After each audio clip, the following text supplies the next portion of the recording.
Before reading the chapter The Necklace, we must be aware of the writer. Maupassant. Maupassant नाम से clear है, spelling अलग है, pronunciation अलग है. This person belongs to France I think. एक बार सर्च कर लेना गूगल पर. तो इसलिए इन लोगों के नाम की स्पेलिंग कुछ और रहती है, पढ़ते कुछ और हैं. मोपासा जाने जाते हैं अपनी स्टोरी में, शॉर्ट स्टोरीज में सरप्राइज एंडिंग के लिए. मोपासा और ओ हेनरी, मोपासा और ओ हेनरी ये दो ऐसे नाम हैं लिटरेचर की दुनिया में, शॉर्ट स्टोरी राइटिंग की दुनिया में, जो जाने जाते हैं सरप्राइज एंडिंग के लिए. सरप्राइज एंडिंग क्या होता है? ऐसी एंडिंग जो तुम एक्सपेक्ट नहीं करते हो. तुम्हें लगेगा ये क्या हो गया या ये कैसे हो सकता है. But that is the beauty. Even Indian context में अगर बात करें तो रस्किन बॉन्ड एक राइटर हैं. नाम से अंग्रेज लग रहे होंगे लेकिन हैं वो इंडिया के. He lives there in Dehradun, Mussoorie में रहते हैं और खूब लिखा है उन्होंने. तो उनकी भी जो राइटिंग है, उनकी भी जो स्टोरीज़ हैं वो सरप्राइज एंडिंग वाली तुमको मिलेंगी. बाकियों का डिस्कस करने का भी समय शायद उतना इनफ नहीं है, लेकिन कुछ बता दूं, चाहो तो खुद सर्च करके पढ़ लेना. ओ हेनरी की एक राइटिंग है गिफ्ट ऑफ मैगी, पढ़ सकते हो. या आवाज़ क्यों आ रही है? ओ हेनरी की एक राइटिंग है the last leaf, the last leaf, अंतिम पत्ता. गूगल करोगे शॉर्ट स्टोरी मिल जाएगी. और या एक स्टोरी है द ब्लाइंड गर्ल करके, या ऐसा कुछ है, द ब्लाइंड गर्ल या बॉय करके एक कहानी है जो लिखा है रस्किन बॉन्ड ने. तो ये सारी स्टोरीज जब पढ़ोगे तो समझ में आएगा कि मैं किसकी बात कर रहा हूँ, किस तरह की सरप्राइज एंडिंग की बात कर रहा हूँ. फिलहाल द नेकलेस की बात करते हैं. इसकी जो प्रोटैगनिस्ट है, जो मुख्य किरदार है, उसका नाम है Matilda. Matilda is invited to a grand party. She has a beautiful dress but no jewellery. This is jewellery, not jewellery, jewellery. She borrows the necklace from a friend and loses it. What happens then? Matilda protagonist, main किरदार, मुख्य किरदार, उसको एक grand party के लिए invite किया गया है. उसके पास कपड़ा तो खूबसूरत है लेकिन ज्वेलरी नहीं है, आभूषण नहीं है. तो क्या करती है? अपनी एक फ्रेंड से नेकलेस यानी गले का हार उधार लेती है और शी लूजेज इट, वो खो जाता है उससे. तो फिर क्या होता है? That is all about the story. She, देखो शी बाकायदे कैपिटल में लिखा है, थोड़ा इस पर ध्यान देने की जरूरत है. मतलब वो कौन? वो she was one of those pretty young ladies born as if through an error of destiny into a family of clerks. कभी कभी कुछ बच्चे कहते हैं या कुछ लोगों की हरकतों को देख के कहा जाता है कि बेटा तुम गलत जगह पैदा हो गए. तो जैसे कुछ लोग होते हैं जिनकी हरकतें नवाब वाली होती हैं और घर में जो है खर्चा मुश्किल से चलता है, एटीट्यूड अलग होता है, घर की कंडीशन अलग होती है. तो उन्हीं में से है मैटिल्डा. मैटिल्डा जो है काफ़ी खूबसूरत है. ऐसा लग रहा है कि गलती से, एरर ऑफ डेस्टिनी, दुर्भाग्यवश वो क्लर्क्स के घर में पैदा हो गई. तो क्या हुआ?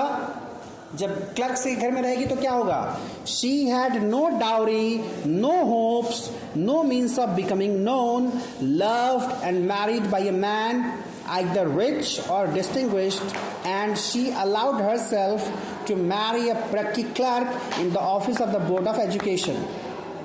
तो अब जिस परिवार से आ रही है उसके हिसाब से जो क्षमता है, जो कैपेसिटी है परिवार की, ना तो उसे जहेज मिल सकता है.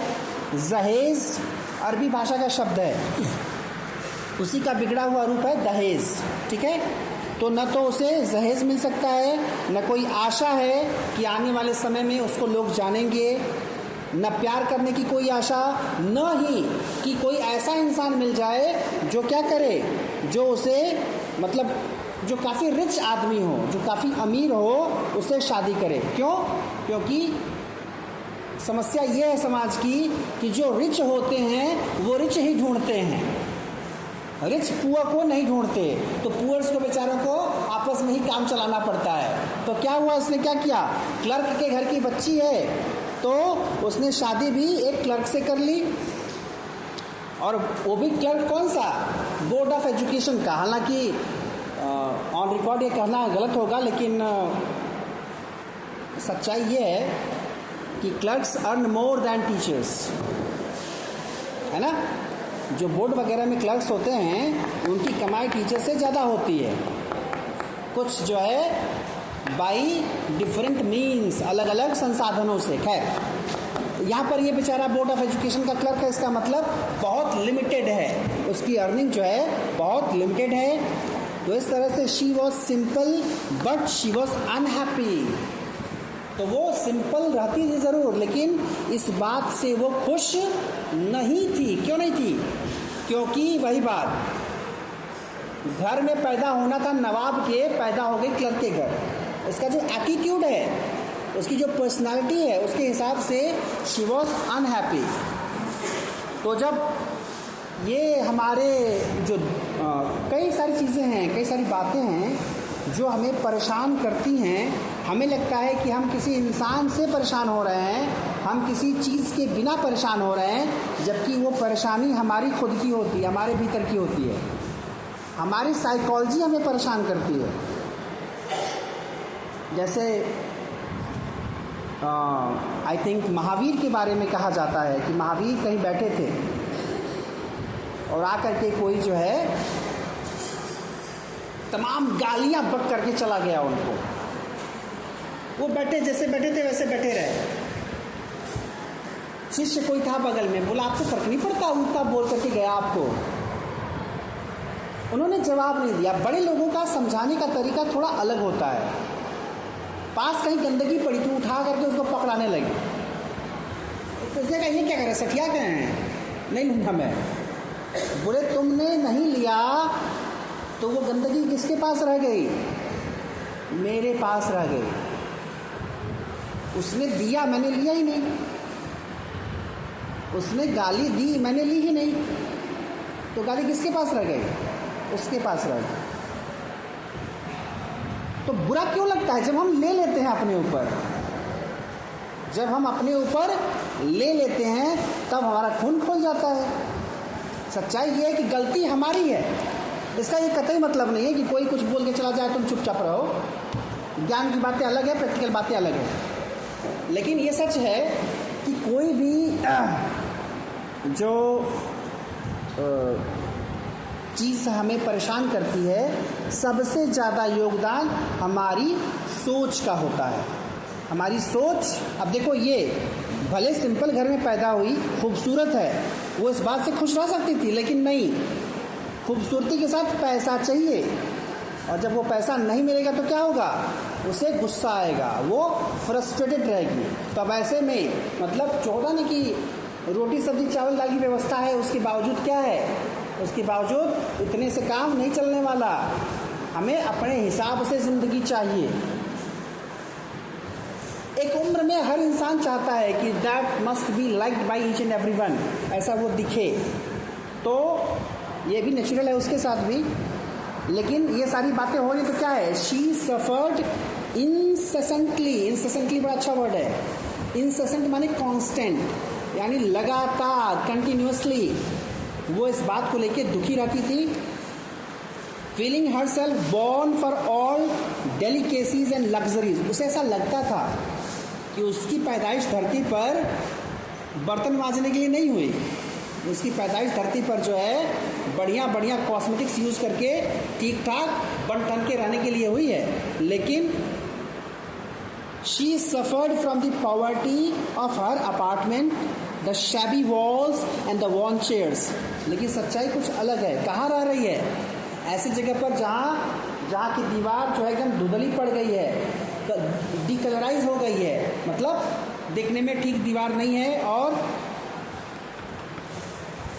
वॉर्न चेयर्स, जो कुर्सियाँ भी पड़ी हैं वो भी ठीक नहीं है, बड़ी ख़राब कंडीशन में हैं। All these things tortured and angered her. और जब जब ये देखती थी दीवारों को, कुर्सी को, फर्नीचर को, तब तब और गुस्से में होती थी और वो चीज़ें उसको टॉर्चर करती थी। वंस अगेन वो टॉर्चर वो चीज़ें कर रही हैं या उसका खुद का दिमाग, उसकी खुद की सोच। रहने वाले तो ऐसे भी रह लेते हैं जिनके पास कुर्सी ही नहीं हो, ज़मीन पर पड़ जाते हैं आराम से। सुकून, वो भर्तृहरि का नाम सुने हो? नहीं सुने हो? जाने दो, भर्तृहरि की कहानी पूरी तो नहीं बताऊंगा, मन होगा तो सर्च कर लेना। भर्तृहरि जब उन्हें दुनिया की रियलिटी का एहसास हो गया तो अपनी माँ से परमिशन लेने गए थे। भर्तृहरि राजा थे, माँ से परमिशन लेने गए थे कि माँ अब मैं ये गृहस्थ जीवन छोड़ रहा हूँ, मैं संन्यास लेने जा रहा हूँ, मुझे आज्ञा दीजिए। तो आशीर्वाद लेते हो कि माँ ने कहा, माँ ने बड़ी सिंपल बात कही। माँ ने कहा बेटा जब नींद लगे तो सोना, जब भूख लगे तो खाना। नींद लगे तो सोना, भूख लगे तो खाना का मतलब क्या है? मतलब ये है कि जब तुम्हें आराम की सख्त ज़रूरत हो तब आराम करो। तुम कहीं रहोगे नींद लग जाएगी, और तुम्हें एकदम कड़ाके की जो है भूख लग जाए खूब तेज़, उस समय तुम्हें रोटी नमक में मिलेगा तो तुम मन से खा लोगे। जैसे कुछ लोगों को बढ़िया एकदम मखमल वाला डनलप का गद्दा मिलता है ना, उसके बावजूद नींद नहीं लगती।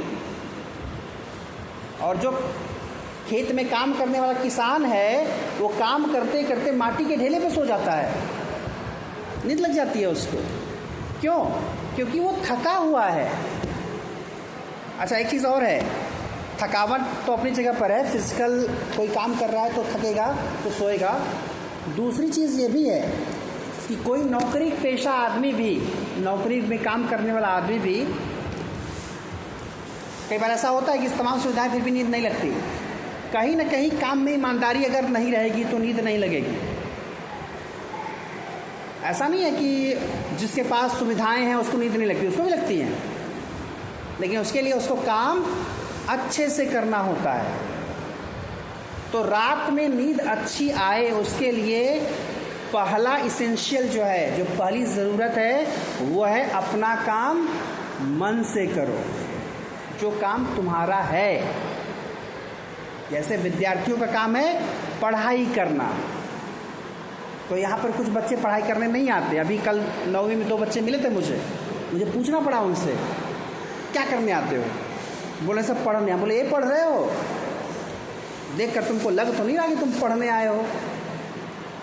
तो जो काम जिसको मिला है, जिसको काम पढ़ाने का मिला है वो पढ़ाए, जिसको काम पढ़ने का मिला है वो पढ़े।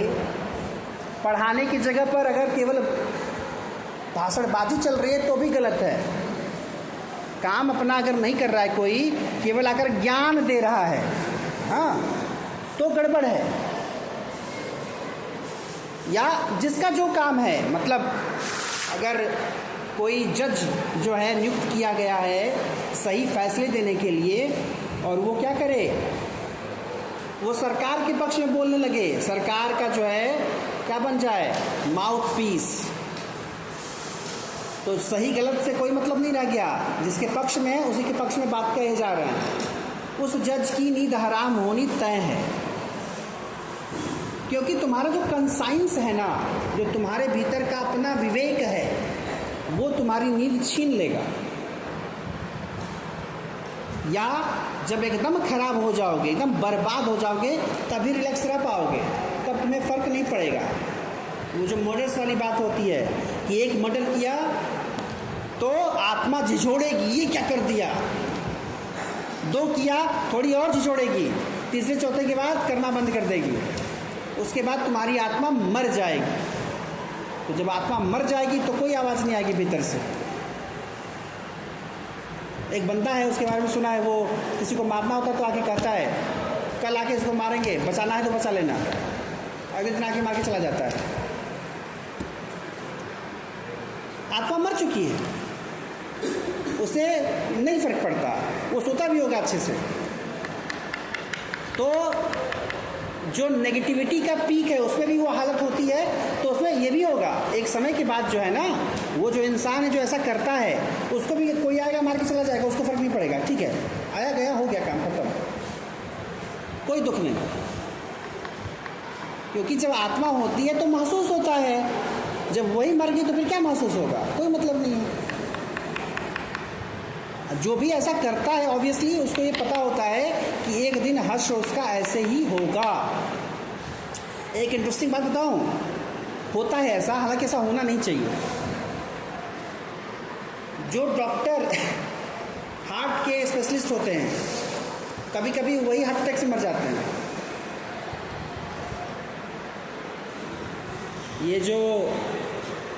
ये ओझा सोखा लोग होते हैं जो भूत प्रेत भगाते हैं, वो उसी में दब के मर जाते हैं, उनकी नॉर्मल डेथ नहीं होती।